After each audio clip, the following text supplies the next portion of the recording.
रहीम। अब देखिए, अब हमने कुछ और डिस्कस करना है रिफ्लेक्सिव रिलेशन का। देखिए, एक होता है फुली रिफ्लेक्सिव, एक होता है सिंपल रिफ्लेक्सिव। तो इसकी एग्जांपल लेते हैं। पहले ऊपर वाली एग्जांपल को लेते हैं। फुली रिफ्लेक्सिव क्या होता है? अब आपने क्या लिया था? 1 2 3 लिया था। फिर मैंने आपको क्या कहा कि इसका A क्रॉस A कर दे, तो फिर आपने इसका A क्रॉस A कर दिया, यानी 1 2 3 कर दिया, फिर क्रॉस कर दिया पहले, ताकि ये पॉइंट क्लियर हो जाए आप लोगों को। 1 2 3। अब A क्रॉस A इसका क्या बनेगा सर? A क्रॉस A कुछ इस तरह बनेगा, 1 1 बनेगा, फिर 1 2 बनेगा, 1 3 बनेगा, इस तरह। फिर 2 1 बनेगा, 2 2 बनेगा, 2 3 बनेगा, फिर 3 1 बनेगा, 3 2 बनेगा, 3 बनेगा। अब देखिए, अगर मैं इसका R उठा लूँ, जैसे कि मैंने ऊपर उठा लिया था, यानी 1 1 1 2 2 और 3 3। अब देखिए, इसमें जितने फर्स्ट एलिमेंट सेकंड एलिमेंट सारे इक्वल है, और ये ऑल पॉसिबल मैंने उठा लिए। जितना A क्रॉस A में जितने ये इक्वल आ रहे थे सारे मैंने उठा लिए। तो इसी सूरत में R को कहते हैं फुली रिफ्लेक्सिव। क्या कहते हैं? Fully reflexive. ये होता है फुली रिफ्लेक्सिव। लेकिन ऐसी रिलेशन भी होते हैं जो कि फुली रिफ्लेक्सिव तो नहीं होंगे, लेकिन आप उसको रिफ्लेक्सिव कह सकते हैं। मसलन अब मैं एग्जाम्पल करूंगा कुछ, तो एग्जाम्पल देखते जाइए। मान लो मैंने सेट A उठा लिया जी, 1 2 3 4। तो रिफ्लेक्सिव बनाने के लिए हमने पहले A क्रॉस A करना होता है। तो 1 1 डायरेक्ट करते हैं, 1 2 1 3 1 4, इस तरह। फिर 2 1 2 2, फिर 2 3 2 4, फिर 3 1 3 2 3 3 3 4, फिर 4 1 4 2 4 3 4 4। अब इसका R1 ये उठाते हैं, इससे R1 उठाते हैं, यानी क्या क्या उठा रहे हैं, ताकि मैं सर्कल भी करूँ साथ साथ। 1 1 मैंने उठा लिया, चलो जी 1 1 उठा लिया। आगे मैं क्या उठा रहा हूँ, इसको देखते हैं। 1 2 उठाते हैं, तो 1 2 मैंने उठा लिया, ठीक हो गया। फिर आगे क्या उठाते हैं? 2 1 ये उठाते हैं, 2 1 उठाते हैं। फिर आगे क्या उठाते हैं? 2 2 उठाते हैं। फिर आगे क्या उठाते हैं? 2 2 3 4 उठाते हैं। 3 4 कहाँ पे है? ये उठाते हैं, इससे ठीक हो गया। फिर आगे क्या उठाते हैं? 4 1 ये उठा लिया। फिर आगे क्या उठाते हैं? 4 4 उठाते हैं। ये मैंने रिलेशन उठा लिया। अब ये फुली रिफ्लेक्सिव नहीं है, क्योंकि 1 1 तो मौजूद है, 2 2 भी मौजूद है, 4 4 भी मौजूद, लेकिन ये मिस है। लेकिन आप देखिए, आपने इसको नहीं देखना है, जो अपोजिट पेयर जिसमें 2 1, इसको नहीं देखना है। बस आपने जो फोकस करना है रिफ्लेक्सिव के लिए, वो सेम पेयर, इनको नहीं देखना है, इसको छोड़ दो, इसको जहन में नहीं लेके आना है। बस आपने देखना है कि कहीं पे आपको नज़र आ रहा है, देखिए 1 1 नज़र आ रहा है, दोनों सेम एलिमेंट आपस में पेयर हो चुके हैं। 4 4 यानी दोनों सेम एलिमेंट 4 हो चुके हैं, और 2 2 ये भी पेयर हो चुके हैं, ठीक है। ये तो हमें नज़र आ रहा है कि सारे आपस में इक्वल है, इनमें सारे आपस में इक्वल है। तो ये तो फुली रिफ्लेक्सिव नहीं है, लेकिन रिफ्लेक्सिव है। अब आपने एक बात नोट कर ली कि अगर सारे इक्वल पेयर आपने नहीं उठा लिए, अगर आपने सारे इक्वल पेयर नहीं उठा लिए, तो वो फुली रिफ्लेक्सिव नहीं होगा, लेकिन उसको हम रिफ्लेक्सिव कह सकते हैं। क्लियर? एक और बात आपने क्या नोट की? वो बात आपने ये नोट की कि सर, जो और पेयर है उसकी तरफ हमने देखना ही नहीं है। हमने अपने जो डिफिनीशन है कि वो सारे पेयर आपस में इक्वल होने चाहिए, यानी देखिए इसमें 1 1 इक्वल है, 4 4 इक्वल है, 2 2। बकाया को मैंने देखे नहीं, 3 4 को मैं देखता ही नहीं हूँ। तो ये एक क्या है? फुली रिफ्लेक्सिव नहीं है, लेकिन रिफ्लेक्सिव है। अब इस एग्जाम्पल को देखते हैं, अब सारे एग्जाम्पल आपको क्लियर दे। देखिए आपने इसको नहीं देखना, इसको नहीं देखना, लेकिन 1,1 1,1 तो है, इनमें दोनों इक्वल है, कोई एक पेयर नजर आनी चाहिए। तो ये not fully reflexive, fully reflexive नहीं है, not fully reflexive, fully reflexive नहीं है, क्योंकि फुली रिफ्लेक्सिव बनाने के लिए 1 1 भी लेंगे, 2 2 भी लेंगे, 3 3 भी लेंगे, 4 4 भी लेंगे, लेकिन रिफ्लेक्सिव है, बट रिफ्लेक्सिव, फुली रिफ्लेक्सिव नहीं है, लेकिन रिफ्लेक्सिव के लिए बस एक पेयर जो होगा उसके दोनों एलिमेंट इक्वल होने चाहिए। अब आगे आते थे, थर्ड एग्जांपल को देखें। 1,1 नजर आ रहा है, 2,2 नजर आ रहा है, 3,3, 4,4। अब देखिए ये फुली रिफ्लेक्सिव है। क्या है जी? फुली रिफ्लेक्सिव, फुली रिफ्लेक्सिव है, आल्सो रिफ्लेक्सिव भी है, फुली रिफ्लेक्सिव भी है, रिफ्लेक्सिव भी है। फुली रिफ्लेक्सिव क्यों है?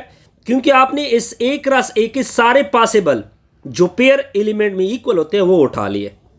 ठीक हो गया जी, बिल्कुल क्लियर हो गया। अब आप देखें, फुली रिफ्लेक्सिव के लिए आपने सारे पेयर उठा लिए हैं जो एक रस ए से आएंगे या बी क्रस बी से आएंगे, लेकिन रिफ्लेक्सिव के लिए बस आपको एक का होना जरूरी है। और जो एक्स्ट्रा होते हैं, देखिए 1 1 1 2 को मैं देखता नहीं, 1 4 को मैं देखता, इनको आपने देखना ही नहीं है, बस आपने फोकस करना है इक्वल की तरफ। अब इस एग्जांपल से और भी क्लियर होगा। देखिए R1 हमें नजर आ रहा है 1 1, ठीक हो गया, हमें नजर आ रहा है 2 2। देखिए इन लोगों को मैं देखता ही नहीं हूं, ठीक हो गया, इन लोगों को मैं देखता ही नहीं हूं, मुझे जिससे गरज है उसको देखता हूं। ये रिफ्लेक्सिव है, लेकिन फुली रिफ्लेक्सिव नहीं है। इसको अगर मैं फुली रिफ्लेक्सिव बनाना चाहता हूं तो क्या मिसिंग है? 3 3 मिसिंग है। ये क्या है जी? रिफ्लेक्सिव है लेकिन फुली रिफ्लेक्सिव नहीं है।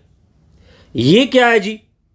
ये रिफ्लेक्सिव भी है, फुली रिफ्लेक्सिव भी है, रिफ्लेक्सिव फुली रिफ्लेक्सिव। ये क्या है जी? ये जो है ये रिफ्लेक्सिव नहीं है, क्योंकि इसमें सारे अपोजिट है, कोई भी एलिमेंट इक्वल नहीं है। ठीक हो गया। ये जो R5 है, ये जो R5 है, ये क्या है?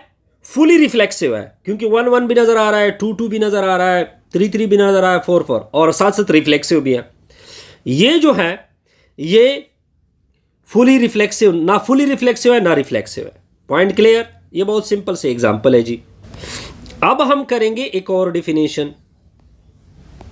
अब मैं डिफिनेशन कर रहा हूं, ये डिफिनेशन है साइमेट्रिक रिलेशन की। मैं अपने अंदाज से लिख रहा हूं, ठीक है, ताकि आप लोग के लिए सिंपल हो।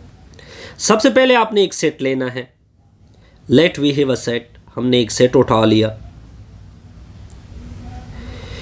फिर इस सेट का एक रस ए फाइंड करोगे। देन वी फाइंड एक रस ए। चलो एक रस ए, फर्दर क्या करोगे? फर्दर इस तरह करोगे, एक रस ए से आर पिक करोगे, देन फर्दर वी पिक, फिर मैं पिक करूंगा आर फ्रॉम, कहां से पिक करूंगा? एक रस ए से। ठीक हो गया। अब जो आर होगा, मान लो कि आर में, इस आर में एक एलिमेंट है ए कॉमा बी।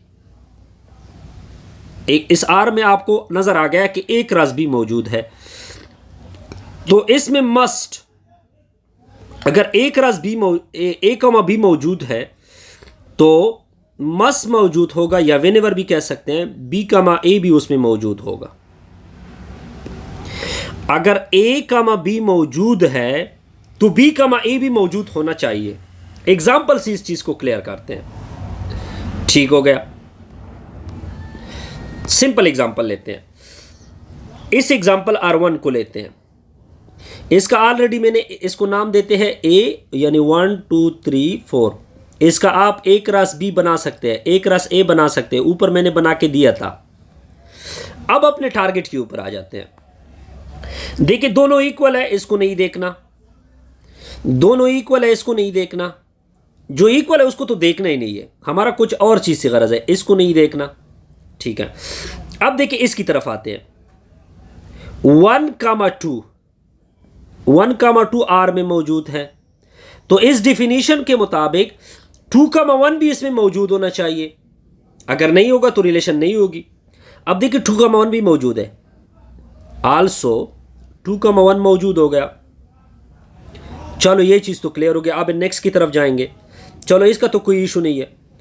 3,4 मौजूद है, तो इसके लिए क्या मौजूद होना चाहिए? 4,3। क्या वो इस रिलेशन में है? नो, वो तो इसमें नहीं है, तो इसके ऊपर तो कंडीशन फेल हो गई। चलो इसका तो कंडीशन फेल हो गया। अब देखिए 4,1 मौजूद है, तो क्या मौजूद होना चाहिए? 1,4 भी मौजूद होना चाहिए, वो भी नहीं है। तो ये तो नॉट साइमेट्रिक है, ये तो साइमेट्रिक है ही नहीं, ये साइमेट्रिक नहीं है, क्योंकि इसके लिए कंडीशन फेल हो गई, इसके लिए कंडीशन फेल हो गई। अब आगे आ जाएंगे कुछ और चीज़ों की तरफ। अब आते हैं सेकेंड एग्जाम्पल की तरफ। किसकी तरफ जाते हैं? सेकेंड एग्जाम्पल की तरफ। चलो जी, अब देखिए 1 का मान दोनों इक्वल है, इसकी तरफ ना देके हमने सिर्फ देखना है a, b अगर रिलेशन में मौजूद है तो इसके लिए मस्ट होना चाहिए b, a। अब देखिए इसमें क्या नजर आ गया? 1,2। तो डिफिनीशन के मुताबिक क्या मौजूद होना चाहिए? 2,1 भी मौजूद होना चाहिए। तो चलो देखते हैं। बिल्कुल 2,1 मौजूद है, ये साइमेट्रिक है। सारों का ना देखिए, सिंपल रिजल्ट है जी। अब आगे देखते हैं, थर्ड की तरफ जाते हैं। 1,1 इसको ना देके, 2,2 इसको ना देके, 4,4 इसको ना देके, 3,3 इसको भी ना देके, 1,2 मौजूद है, इसके लिए 2,1 भी मौजूद है। 1,4 मौजूद है, इसके लिए क्या मौजूद है? 4,1 भी मौजूद है। तो ये क्या होगा? साइमेट्रिक। ये क्या होगा? साइमेट्रिक। अब आगे देखिए, R4 की तरफ देखिए। R4 को देखिए, 2,1 मौजूद है, तो क्या मौजूद होना चाहिए? 1,2 मौजूद होना चाहिए। 2,1 मौजूद है, हमें पे 2,1 के लिए 1,2 मौजूद नहीं है। चलो ये तो मौजूद नहीं हो गया। 3,1 मौजूद है, तो क्या मौजूद होना चाहिए? 1,3 भी मौजूद होना चाहिए। क्या वो है? नहीं।